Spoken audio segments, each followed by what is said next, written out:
Oke, baik. Assalamualaikum warahmatullahi wabarakatuh. Jumpa kembali sama saya di Ahmad Sukari Channel ya.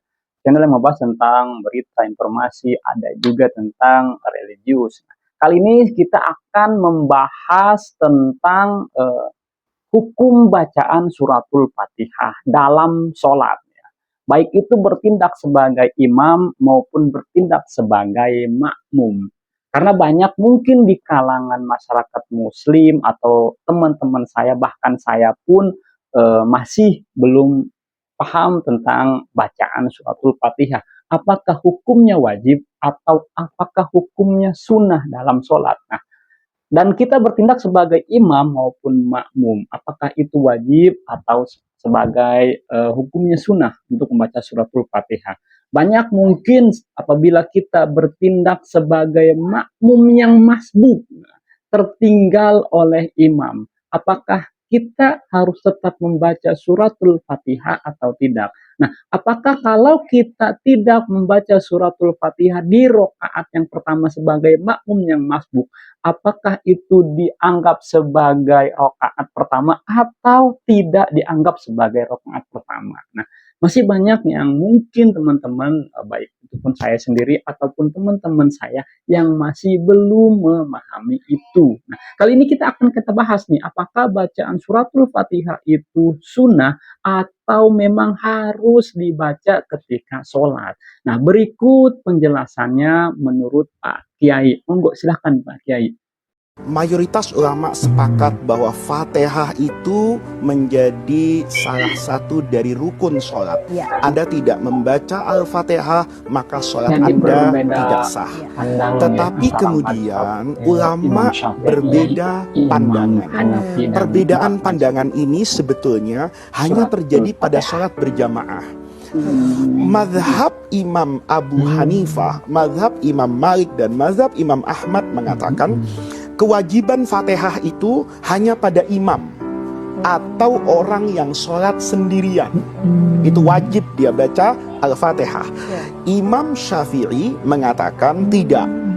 Dia tetap menjadi kewajiban makmum selama imamnya belum ruku. Jadi kalau di imamnya sudah rukuk dan dia baru berjamaah, ini leg spesialis lah, kondisi khusus. Tapi kondisi normal, Imam Syafi'i tetap mewajibkan. Jadi kalau Imam Abu Hanifah misalnya sholat, makmumnya begitu mendengar waladhdallin amin baca surah, maka makmum di belakang itu diperintahkan untuk mendengar bacaan imam, tidak membaca Al-Fatihah. Berdasarkan dalil bahwa kalau Quran itu dibacakan, faidza quri'al Qur'anu fastami'u, dengarkan bacaan Quran tadi. Ini yang dipegang oleh ulama yang tidak mewajibkan makmum untuk membaca Al-Fatihah. Kalau Imam Syafi'i nggak begitu. Kata Imam Syafi'i, saya tahu idza quri'al Qur'anu fastami'u, kalau Quran dibaca dengar. Tapi ada hadis lain yang berbunyi la sholata illa bi fatihatil kitab. Salat itu tidak sah kecuali membaca Fatihah. Imam Syafi'i mengambil madzhabul jam'i, menggabungkan nih. Oh, berarti semua yang dibaca imam itu wajib didengarkan ya selama makmum sudah membaca Fatihah. Kalau makmum belum membaca Fatihah, maka makmum harus membaca Fatihah dan mengesampingkan pendengaran dia terhadap bacaan imam. Jadi kalau mazhabnya Imam Syafi'i, waladhdallin amin, imamnya baca surah, maka makmumnya baca Fatihah dulu. Ya, begitu dia selesai membaca Fatihah, baru dia berkewajiban mendengarkan bacaannya imam. Kalau ditanya nih, jangan ngambil yang enaknya, tapi ikuti ilmu yang dulu kalian pelajari dari guru. Kalau gurunya dulu bermadhab Imam Syafi'i, ya ikutlah.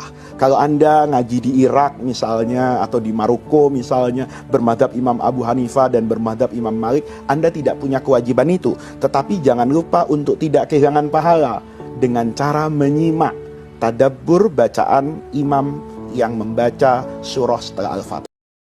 Oke, itulah penjelasan tentang hukum bacaan suratul Fatihah. Semoga pertemuan yang singkat ini bisa menambah pengetahuan kita dan semoga bisa diaplikasikan ketika kita melakukan sholat, sehingga kita tahu nih apa hukum bacaan suratul Fatihah dalam sholat, baik itu sebagai imam maupun sebagai makmum. Oke, mungkin ini yang bisa disampaikan, kurang lebihnya mohon maaf. Semoga bisa bermanfaat. Assalamualaikum warahmatullahi wabarakatuh.